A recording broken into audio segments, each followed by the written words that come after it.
Gracias. Venga. A verdade, síntome afortunada de vivir en Galicia e de formar parte do proxecto do Partido Popular de Galicia. E pensar todo o que ocorreu ao longo do último ano encheme aínda máis de satisfacción. Polo medio, renovamos a confianza dos galegos e das galegas e comezamos a executar os compromisos adquiridos no noso programa electoral e na campaña do mes de febreiro. Mentres Sánchez cumpriu esta semana un ano de legislatura que non lle desexo a ninguén. Un ano de corrupción, amnistía e parálise. Unha agonía legislativa que paraliza o Goberno central e unha agonía xudicial que o rodea de corrupción. Sánchez non goberna, está na Moncloa. España non ten un goberno, ten unha coalición de intereses que só comparten con quenes gobernan que non goberne quen gañou as eleccións. É dicir, a única cuestión que lles une é que non goberne o Partido Popular. Non teñen ningún proxecto de país, o que teñen é unha causa aberta para cada mes, Begoña, caso Ábalos, trama hidrocarburos, caso Irmán de Sánchez, a amnistía, o caso e a imputación do fiscal superior, do fiscal xeral do Estado, entre outras. E todo isto mentres segue agraviando a Galicia. Con exemplos como o do traspaso da AP9, que esta semana sumou o 13º aprazamento no Congreso. A Sánchez non lle preocupan as urxencias dos españois nin dos galegos. O único que lle preocupa é a súa axenda xudicial. Por iso, ao Goberno de España faille falta máis que nunca un presidente do PP e, ademais, galego, Alberto Núñez Feijóo. Por outra banda, o próximo luns, 25 de novembro, conmemórase o Día Internacional para a Eliminación da Violencia contra as Mulleres. Como reivindicamos durante o primeiro ano de legislatura de Sánchez, e desde moito antes, o Goberno de España ten moito que mellorar nesta materia.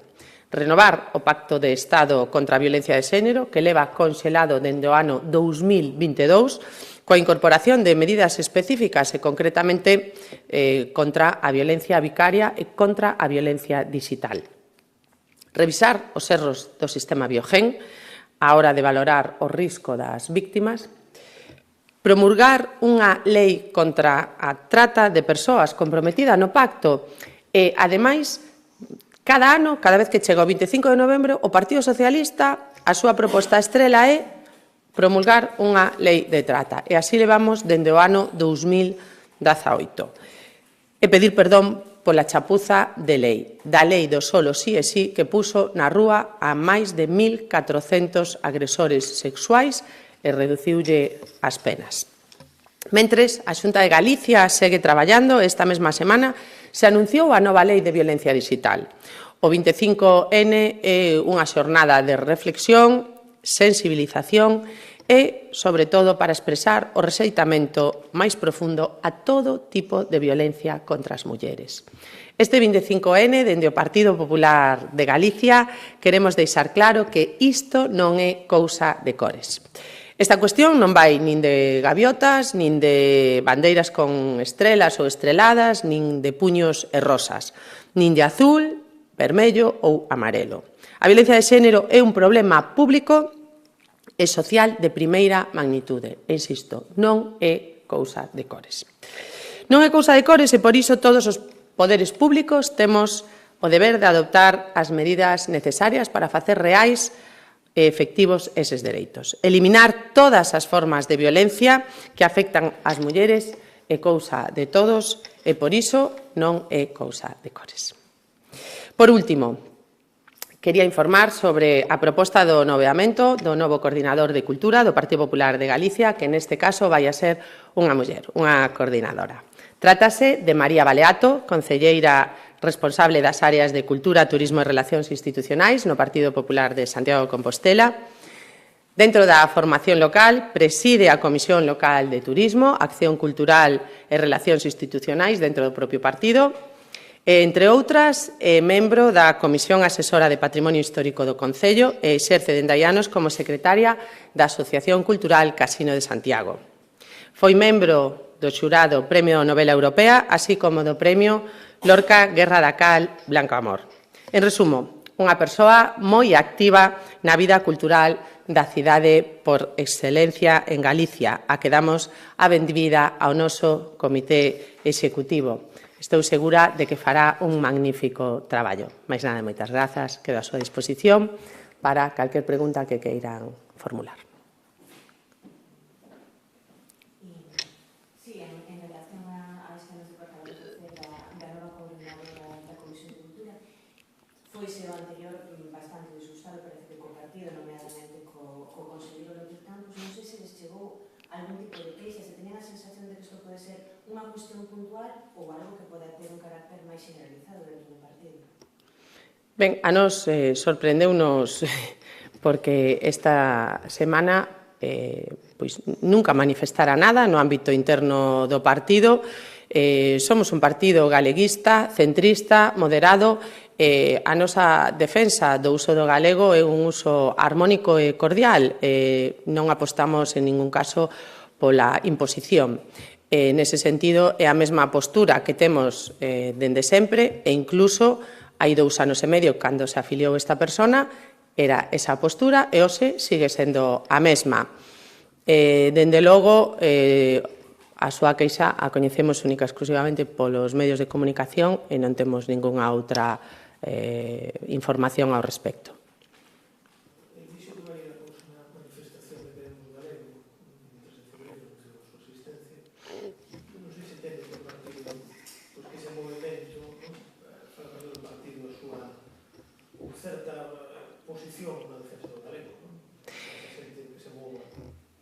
Nos respetamos todas as manifestacións que se podan facer, incluso pois a que hubo este fin de semana. O que non creemos é que sexa boa nin a politización nin a apropiación da defensa da lingua. E o que vimos nesta manifestación que hubo este fin de semana pois foron bandeiras independentistas, bandeiras dun partido, única e exclusivamente dun partido moi concreto, dunha formación política que utiliza pois unha bandeira cunha estrelada, e nós, sinceramente, non creemos que haxa que politizar nin apropiarse da defensa do uso da lingua.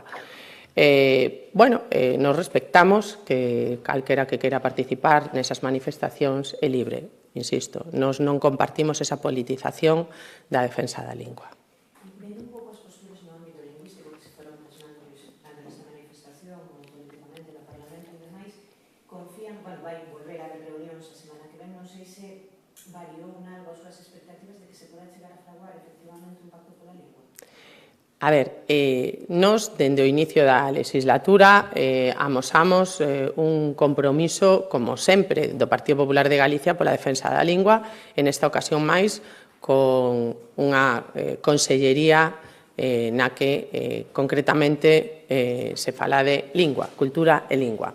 A partir de aí, o propio conselleiro foi o que impulsou ese pacto pola lingua, chamou a todos os axentes implicados a convocarse a esas reunións, a facer as súas aportacións, ao igual que todas as formacións políticas con representación en Galicia, En ese ámbito, pois creo que hai que deixar traballar en esas reunións a todas as persoas que participan, que fagan as súas aportacións.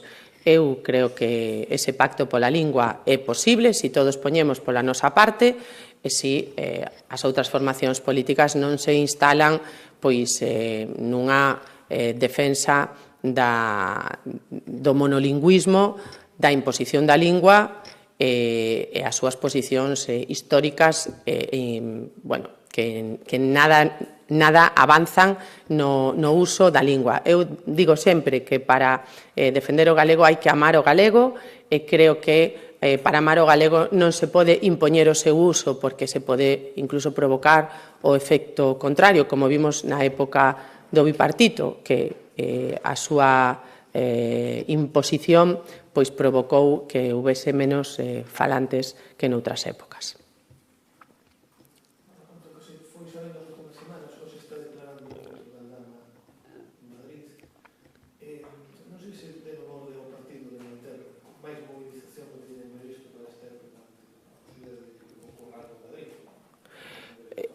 No, mire, o Partido Popular de Galicia estamos traballando todos os días, vostedes coñecen a nosa axenda e nos facemos un traballo importante no territorio. Temos reunións, temos actos, temos moitísima actividade, tanto actos externos como internos, non? Reunións comarcais, das agrupacións locais, das xuntas directivas provinciais, da autonómica. Eso nos permite ter o partido sempre, como decimos, engrasado para, en calquer momento, estar en disposición de enfrentarnos ao que poda vir, non? Así o demostramos noutros momentos no que, por sorpresa, se convocaron unhas eleccións e creo que o partido estivo á altura. Eso hai que ver o último ano que hubo varios procesos electorais.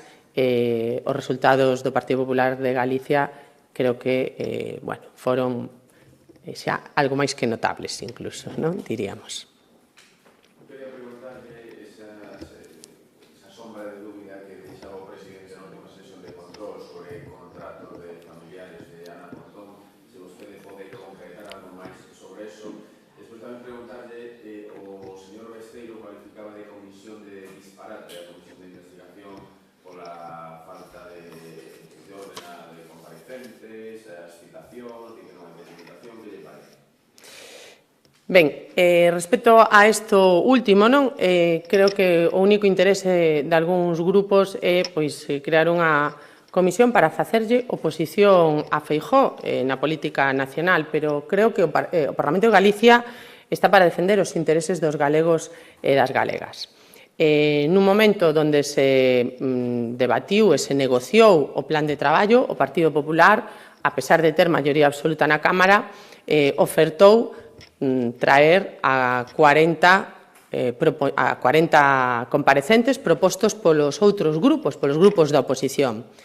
Ben, pecháronse en banda, non? A impresión é que algúns deses partidos, creo que se arrepentiron, non? De ter voado polos aires a comisión dende o primeiro momento. Mire, nós creo que agora o único que se están é centrando nas formas e non no fondo, porque no fondo non hai nada.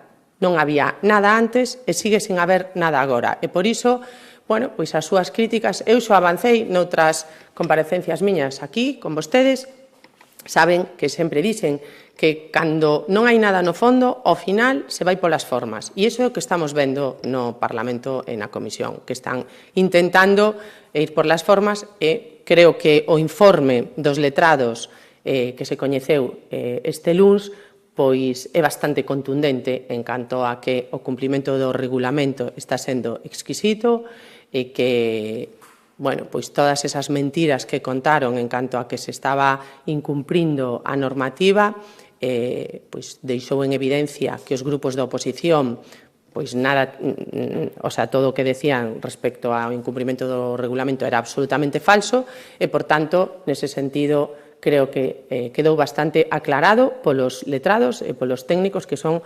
realmente os que manifestan os seus posicionamentos con absoluta obxectividade e acorde ca legalidade. E respecto a outro, o que teño que decir é que os grupos da oposición e, sobre todo, o BNG están constantemente poñendo en riba da mesa contratos menores, que si de familiares, que si de amigos, que si de non sei que. O único que se lle fixo a Ana Pontón é unha pregunta moi clara e moi concreta que non respostou. Si non ten nada que ocultar, en vez de mandar respostar ao seu jefe de comunicación, a que tiña que salir a contestar era e a decir que non hai absolutamente nada. Eso é o que agardamos, que Ana Pontón diga que non hai ningún contrato con ningunha administración gobernada polo BNG relacionada co seu entorno íntimo e familiar, nada máis. Ela ten que respostalo. É ela que ten que dar esa resposta, non nós. Creo que é a ela que lle teñen que formular esta pregunta.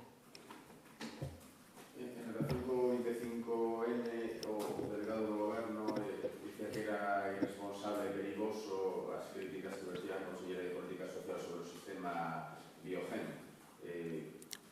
Vostedes din que é mellorable, que hai que revisalo, pero creen que son irresponsables as críticas.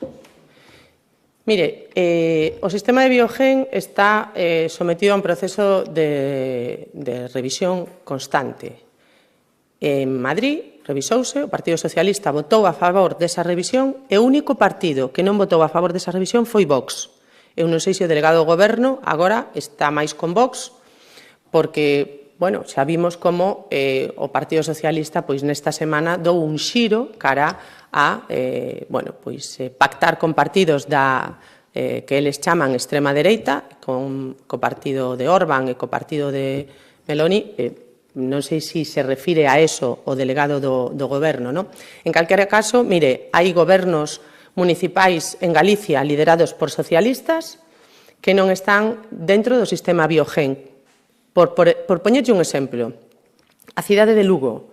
A cidade de Lugo non está no Biogen porque considera que o Biogen ten fallos e que eso non funciona e, por tanto, non están no Biogen. E como ese podía poñerlle moitos outros exemplos. Por tanto, creo que o delegado do Goberno igual podía falar ca alcaldesa de Lugo e preguntarlle se realmente ela cree que non pode estar no Biogen porque o Biogen ten fallos. Dito isto, creo que é mellor ter o sistema de Biogen que non telo. Pero, se ten fallos, creo que é responsable entre todos intentar melloralos e intentar, bueno, pois non pasa nada. Creo que decir isto non debería sentarlle mal a ninguén. Creo que se fai como unha crítica constructiva e que boa para as mulleres. E se algo é bo para as mulleres, non entendo porque se intenta politizar e se intenta confrontar, cando o obxectivo é mellorar a atención das víctimas. Iso é o que se propón, que o sistema Biogen sea revisado para mellorar a protección das víctimas. En eso deberíamos de estar de acordo todos, non? Porque o que nos une é o obxectivo de previr a violencia de xénero, pero para os casos onde se produce, mellorar a atención ás víctimas. E ese é o único obxectivo que creo que deberíamos de ter todos e que o manifestado nestes días vai nesa liña.